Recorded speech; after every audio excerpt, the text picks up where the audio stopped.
All right. Welcome back. Hey, if you're a teacher, a parent, or a student just wants extra practice, go ahead and download that PDF file. It's in English and Spanish. Print it off, give it a go, and come on back and look at this video. Don't forget to like, don't forget to subscribe, and let's get rocking and rolling. These are fractional equations. You're going to solve them just like normal equations. So you're still going to isolate the variable terms. So you want to identify the variable terms. That is my variable term. That is a constant term. That is a constant term. If you ever have to go over that symbol, you have to do the opposite operation. So I'm going to move that term over. The inverse operation of minus 2 is plus 2. Rewrite it. This goes to 0. So the left side is 4/5 x. When I talk about the left and right side, I'm referring to the equal symbol. Is equal to 8. Now there's a couple ways to do this. One way is you can take 8 and you can divide it by 4/5, right? Just divide both sides by 4/5. But if you do that, you've got to make sure and put the fraction you're dividing by in parentheses. Otherwise, you're going to get the wrong answer. So that would be what x equals. I'm going to show you by multiplying by the reciprocal. So how do you make a fraction coefficient 1? Is you multiply both sides by the reciprocal. So the reciprocal means you flip the fraction. The bottom becomes the top becomes the bottom. That's the numerator, that's the denominator. You got to do it to this side as well. This is easy because that goes to 1, right? This cancels out, becomes 1. This cancels out, becomes 1. So you have 1x. This, you multiply by the top and divide by the bottom. So that's the same as 40, because 8 times 5 is 40, divided by 4. Well, isn't 40 divided by 4 10? Woo, there you go. And remember, that's exactly what we got when we divided 8 by 4/5 with that 4/5 in parentheses. All right, let's do the next one. I'm going to try to do these without a calculator, but you're more than welcome to use a calculator, all right? Okay, so again, let's isolate that variable term. So identify the variable term on the left. I like to put my variables on the left, constants on the right. I'm going to subtract 4 and subtract 4. Rewrite it. 6/7 is equal to -2. I forgot my x. I apologize for that. Okay, so now I'm going to multiply by the reciprocal. So to get rid of a fractional coefficient, I multiply by the reciprocal. Again, you can divide both sides by the fraction. So if I take -2 and divide it by 6/7, notice again how I got to put the fraction in the denominator in parentheses, I would get that. Now that is a number we don't want. We want the exact value. We want it in fraction form. So my calculator will turn decimals to fractions. That's going to give me my final answer, okay? But I'm going to use old school here. So here we go. This turns into 1 because this reduces to 1, this reduces to 1. So that's x equals, multiply by the top, leave the bottom alone. And now that fraction just needs to be reduced. They're both divisible by 2, so I can reduce that fraction. Divide by 2, divide by 2, and x is going to equal -7/3. And again, whether you use a calculator or you do it by hand, that's your choice, all right? That's your choice. Okay, let's look at number 3. This one's going to be a little tricky. Maybe I use my calculator on these ones right here, all right, to show you what that looks like. Okay, so notice again I have a variable term, so I'm going to isolate that variable term on the left. I'm going to subtract 2/3 from both sides. Remember, it's a term. So you just add or subtract it. So -2/3, -2/3. When I do this, I want to put this in fraction form. So I have 1/3 x is equal to, and in my calculator, I'm going to do -5 minus 2/3. I'm going to hit enter. And again, I don't want to use numbers that are not exact, so I do not want to round that. So I'm going to turn that decimal to a fraction. And I get negative 17 over 3. So equals negative 17 over 3. Okay, I can go ahead and multiply by the reciprocal. So multiply by 3 over 1. The reciprocal means you flip the fraction. When you multiply a fraction times its reciprocal, you always get 1. And your goal is to find out what does 1x equal. When I multiply these together, I can reduce any top number with any bottom number, numerator, denominator, over multiplication. So that 3 and that 3 reduce. So I'm left with 17 in the top, and this reduces to 1 and 1. So negative 17 times 1, 1 times 1, that just ends up being negative 17 over 1, and we can just write that as negative 17. Final answer. All right, moving on. Numero quattro, numero quattro. Okay, so here I got two variable terms. Boom, boom, boom.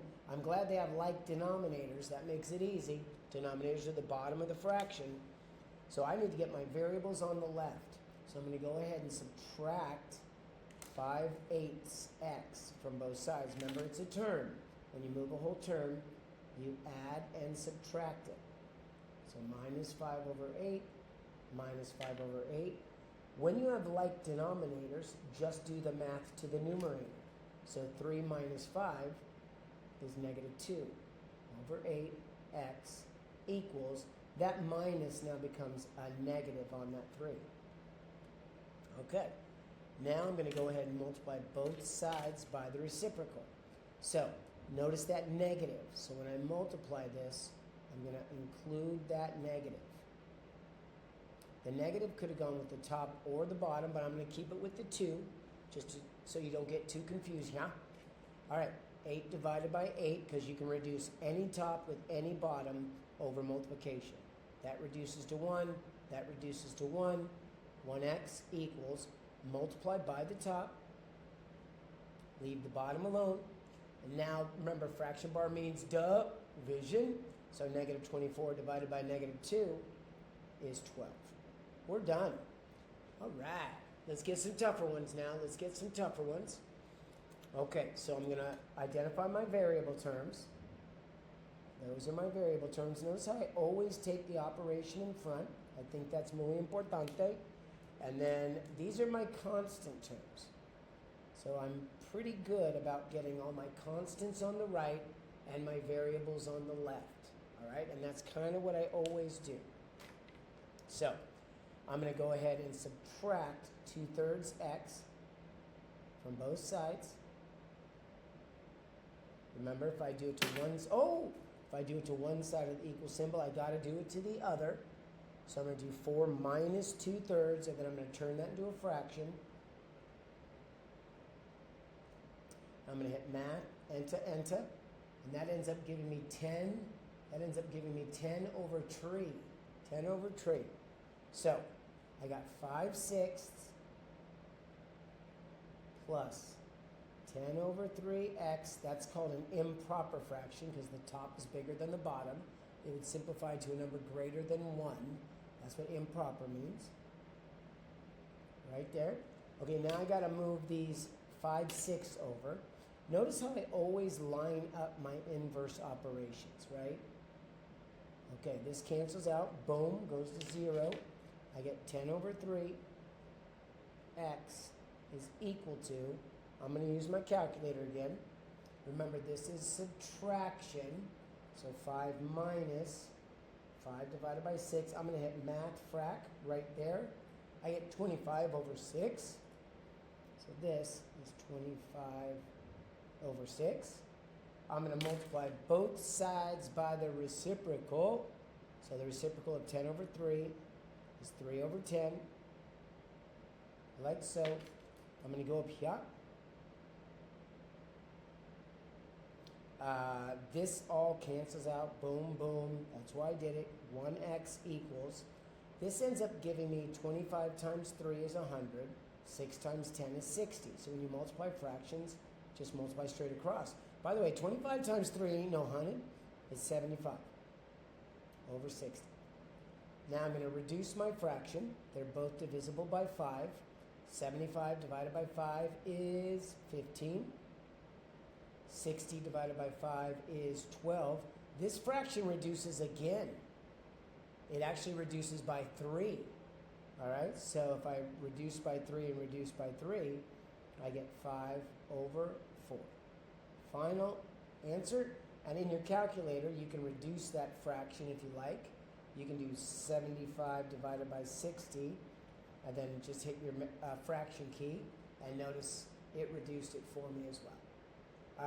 All right, let's keep going. This one's a little different. It's got some distribution in there, so I'm going to go ahead and distribute. When I distribute, I multiply the tops together and leave the bottom alone. So that's 12 over 7x plus, here, this is going to be tricky, but 2 times 14 is 28 over 7 equals negative 4. The reason it's tricky is because this reduces to a whole number. So I'm going to go ahead and do that. Just like that. Okay, here's my variable term. So I'm going to leave that variable term to my left, and then I'm only going to play with that constant term. So I'm going to go minus quattro, and I get 12 over 7x equals negative 8. Multiply, oh, I should have done that in red when I do inverse operations, sorry. Let's do it again. Multiply by that reciprocal, or divide by the fraction. Just make sure you put it in parentheses, that would be fine. We get this. All right, I'm going to go over here because I'm running out of room. This goes to 1, so that's 1x equals, multiply by the top, divide by the bottom, so negative 56 over 12. Let's go ahead and see what that looks like when I do that division, because I always want to simplify as much as possible. Okay, can't use that, so I'm going to turn it to a fraction, negative 14 over 3. And that would be my final answer. So x equals negative 14 over 3. Woo, let's go. Okay, 2 more. Looks like we got some distribution and terms on both sides. So let's deal with this. I'm going to leave this alone. I'm going to leave that alone, because I notice on the right-hand side of the equal symbol, I have distribution. 5/8 times 1x is 5/8 x. Notice when I do 5/8 times negative 8, this 8 in the bottom, and that is actually in the top, right? Because it's like this. So that cancels with that. So a positive times a negative is negative. The 8's cancel, and I'm just left with 5 over 1, which is 5. Okay, I'm going to move my variables to the left. So I'm going to subtract 5 over 8x and subtract 5 over 8x, like so. Now, if I get a common denominator, this would turn into 6 over 8 if I multiplied both the top and the bottom by 2. These are equivalent values, and if I have a common denominator, I can now just perform the operation in the numerator when it's adding and subtracting. So 6 minus 5 is 1. So that's 1/8 x plus 1 equals negative 5. I'm going to go ahead and subtract 1, subtract 1. That's 1/8 x equals negative 6. Multiply both sides by the reciprocal. So I'm going to multiply by 8 over 1, 8 over 1. These cancel out, becomes 1x. And then that's just negative 48 over 1, which is just negative 48. We're done. Let's go. That wasn't bad. That wasn't bad. All right, let's do this last one. Let's do the last one. While I'm kind of setting this up, don't forget to subscribe now. I could use a little love out there, so let's go. Subscribe equals, distribute the 1/4 through, so always simplify first. So 1/4 times 1 is 1/4. 1/4 times 2, multiply by the top, divide by the bottom, is 2/4. Now that will reduce to 1/2, but I'm not going to be worried about that quite yet. All right, but it does reduce. I need to get my variable terms over to the left, so I'm going to I'm going to do an inverse operation of plus 1/4. That's minus 1/4. Okay, rewrite it. 1/2 plus, okay, I'm going to use my calculadora. I could get a common denominator of 24, actually 12 if I wanted, but I'll use my calculator. So I'm going to do 5 divided by 6 minus 1 divided by 4. Let's see what that looks like. Ooh, math. Enter. 7 over 12. So that's 7 over 12x equals, this reduces to 1/2. So I'm going to call it 1/2. Ba-da. Oh, I love this problem. This just got so much easier. I see what happened because I got the same term on both sides. So when I subtract this, they're going to cancel out. 0, 0. So I get 7/12 x equals 0. 7/12 times what is 0? That's right, 0. The only way you can multiply two things together and get 0 is one of them is 0. So if I divide 0 by 7/12, I'm just going to get 0. Yeah, let's go. All right, everyone, have a great day. Enjoy good work. Stay strong, and everything will work out for you, I promise. Okay, be great. Bye.